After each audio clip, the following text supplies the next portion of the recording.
Umewahi kukaa gizani, simu yako haina chaji, umeme umekatika ghafla nyumbani kwako? Na hapo ndipo unagundua kuwa umeme sio anasa, ni hitaji. Biashara inasimama, TV yako inazima, watoto hawasomi usiku, simu inazimika, lakini kuna watu hawaguswi kabisa na kukatika kwa umeme. Kwa nini? Kwa sababu wana portable power station yenye wati 600.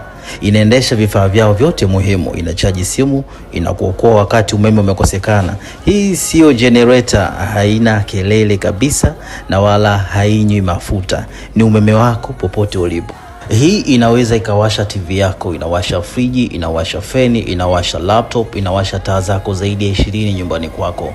Na hii inachajiwa kwa kutumia umeme wa TANESCO, umeme wa sola na pia umeme wa gari. Hii inajaa chaji kwa muda wa lisali 1.5 peke yake, na natoa warranty ya miaka 2.